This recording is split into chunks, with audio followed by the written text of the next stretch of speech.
Assalamualaikum warahmatullahi wabarakatuh. Selamat siang dan salam sejahtera untuk kita semua. Shalom, Om Swastiastu, Namo Buddhaya, salam kebajikan. Bapak Ibu yang saya muliakan, masyarakat yang saya cintai, air itu adalah segala-galanya. No water, no life. Tanpa air tidak ada kehidupan. Ketika Bapak Presiden Prabowo Subianto mencanangkan Indonesia harus swasembada pangan, harus memiliki ketahanan energi yang berkelanjutan, itu semua membutuhkan air yang memadai. Tanpa air tidak mungkin kita bisa mewujudkan swasembada pangan.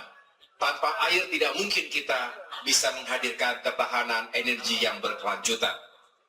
Tanpa air kita sulit untuk memenuhi kebutuhan industri dan hilirisasi. Tanpa air kesehatan kita pasti akan terganggu. Jumlah air harus kita jaga supaya mencukupi 280 juta masyarakat Indonesia. Tentu walaupun kita saat ini berada di Bidara Cina, di Jakarta Timur, di sodetan Kali Ciliwung ke arah Kanal Banjir Timur, tapi mari kita bicara Indonesia. Indonesia yang kita cintai bersama, Aceh hingga Papua. Kalau ada yang merasa Indonesia berlimpah air, itu sebagian benar, sebagian tidak benar pendapat itu. Mungkin jumlahnya banyak, tapi mungkin juga tidak merata. Ada daerah yang penduduknya sedikit, airnya banyak, tentu merasa melimpah. Tapi di kota-kota besar yang padat penduduk termasuk Jakarta ini tentu benar-benar harus kita perhatikan apakah air bersih itu mencukupi untuk kita semuanya. Di Jawa juga begitu, di mana merupakan pulau yang paling padat. Air harus cukup dan air harus baik kualitasnya. Karena jumlah saja tidak cukup. Kita bicara kuantitas tapi juga kualitasnya. Nah, tapi ketika kita fokus meyakinkan air cukup untuk mengairi sawah-sawah kita, air cukup untuk dibutuhkan konsumsi rumah tangga dan industri tadi. Ironisnya, ketika terjadi cuaca ekstrim, ketika hujan lebat, kita juga menghadapi tantangan yang bertolak belakang. Kalau tadi kekeringan, berarti kurang air. Kalau sekarang kelebihan air, banjir. Nah, faktor banjir ini beragam. Tadi Pak Direktur, Pak Kepala Balai menjelaskan bahwa berbicara penanganan banjir di Jakarta ini tentu tidak bisa dilihat sepotong-sepotong. Bicara dari hulu sampai hilir. Dari Gunung Pangrango di hulu, kemudian di bagian tengah atas itu Bogor, tengah bawah itu Depok, sampai dengan hilir Provinsi DKI Jakarta dan tentunya sampai dengan Laut Jawa. Ini harus benar-benar kita jaga semua. Karena satu bagian saja bermasalah akan berdampak pada yang lainnya. Pada akhirnya masyarakat juga yang akan merasakan dampak yang paling buruk. Oleh karena itu negara akan terus hadir. Pemerintah akan terus hadir. Infrastruktur harus menjadi solusi. Tapi ingat, pendekatan pembangunan fisik semata tidak cukup tanpa dibarengi dengan pendekatan sosial, yaitu kepedulian dan kesadaran serta budaya yang kita bangun untuk masyarakat kita semakin peduli dan mencintai lingkungannya sendiri. Setuju Bapak Ibu sekalian? Lagi-lagi, siapa lagi kalau bukan kita sendiri yang menjaga sungai tadi? Ciliwung, 109 km dari hulu ke hilir. 421 km persegi daerah aliran sungai. Kemudian tadi dijelaskan bahwa saat ini sedang dilakukan pembangunan dan revitalisasi termasuk normalisasi sungai kurang lebih 33 km yang sudah dilakukan 17 km, 52%-nya, sisanya 16 km. Termasuk tadi kita menyusuri menggunakan perahu karet dari Rawa Jati ke Bidara Cina kurang lebih 5 km, ada 2,3 km, di mana itu merupakan titik-titik yang paling mungkin terjadi banjir setiap saat. Ini harus kita segera lakukan normalisasi, pembangunan tanggul, kurang lebih tingginya 4 hingga 5 meter. Dan tadi bisa dihitung berapa panjang di titik-titik yang paling rawan. Anggaran juga bisa dihitung. Memang tantangannya selalu diantaranya adalah lahan. Tadi Bu Wamen juga menyampaikan lahannya seringkali masih terhambat, belum clean and clear pengadaannya. Itulah mengapa kolaborasi pemerintah pusat dan Pemprov ini menjadi sangat penting. Dan masyarakat juga harus terlibat dalam upaya besar ini. Karena percuma kita bikin tanggul, kemudian juga terus dilakukan pembangunan-pembangunan liar yang seharusnya tidak boleh.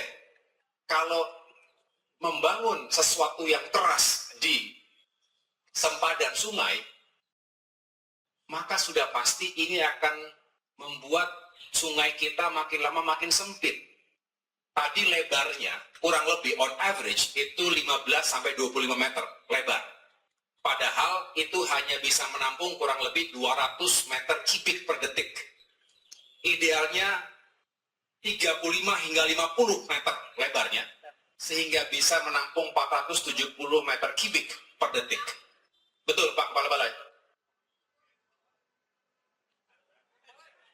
Pak Kepala Balai? Di sini dulu. Mana sih?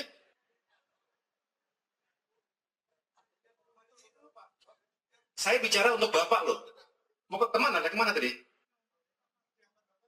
No. Anda dengarkan saya dulu di sini.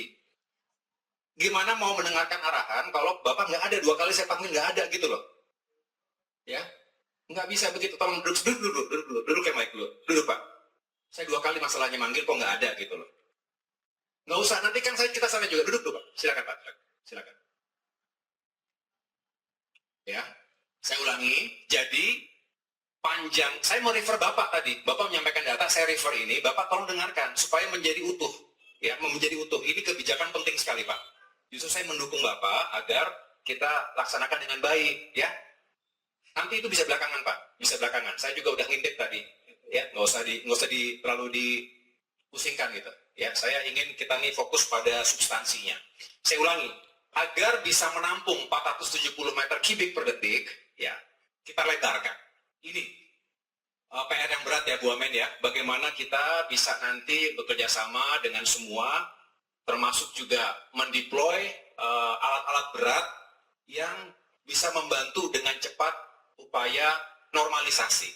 Karena ternyata tadi penjelasannya setiap tahun itu harus terus dilakukan normalisasi.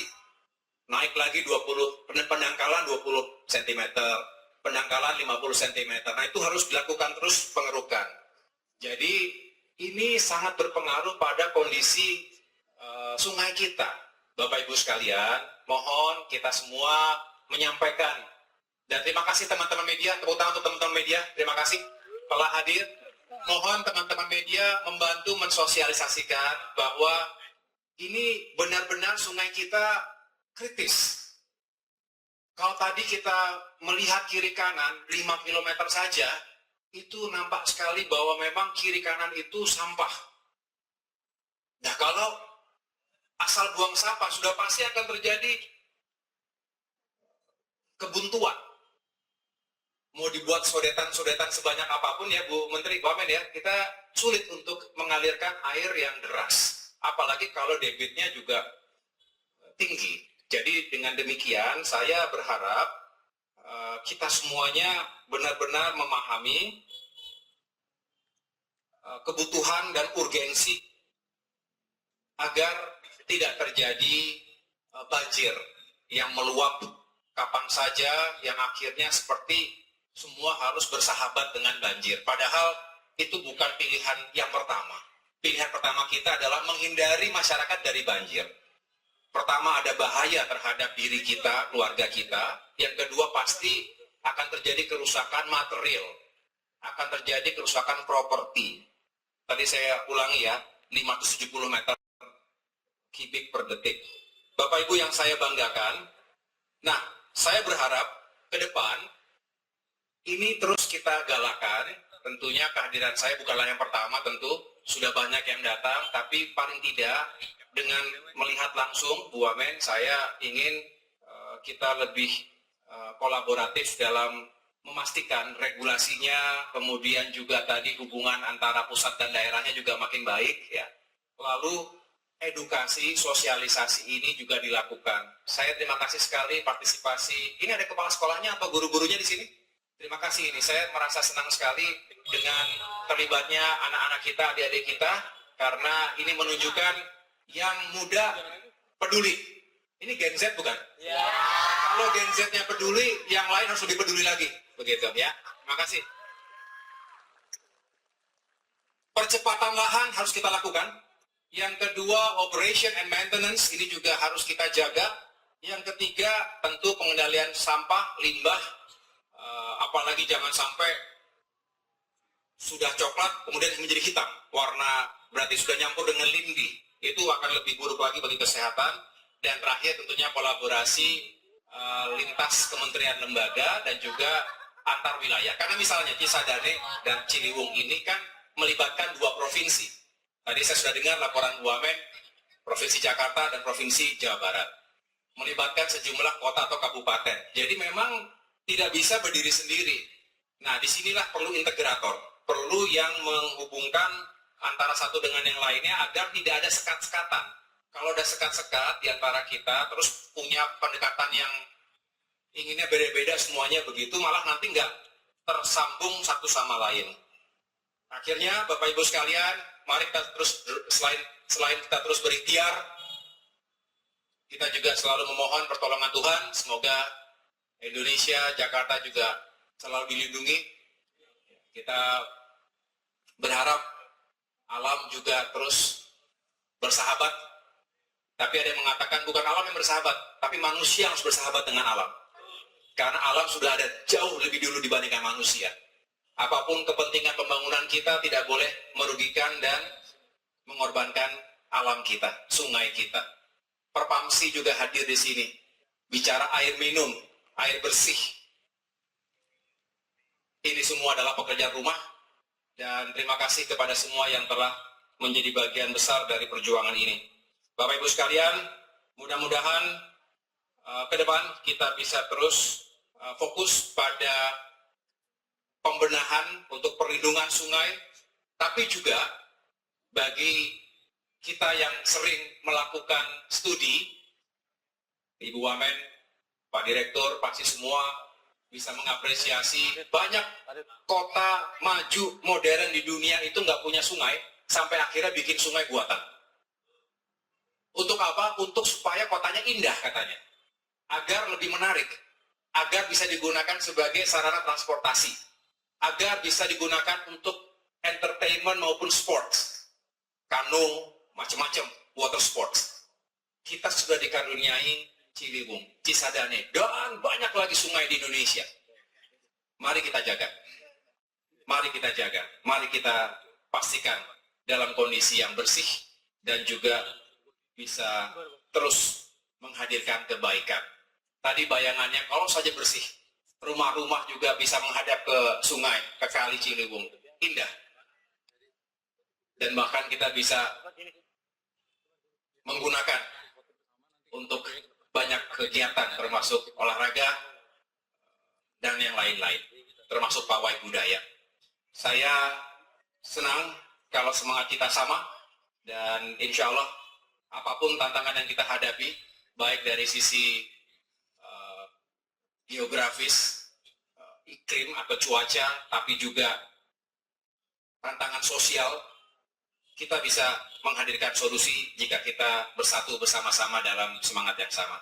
Saya rasa itu, terima kasih atas perhatiannya, terima kasih atas kebersamaannya, sampai dengan waktu yang lain, Bu Wamen, nanti kita cek lagi sungai-sungai yang lainnya.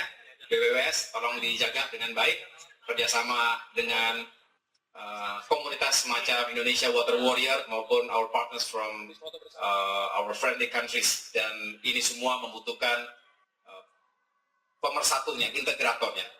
Demikian, terima kasih. Wassalamualaikum warahmatullahi wabarakatuh.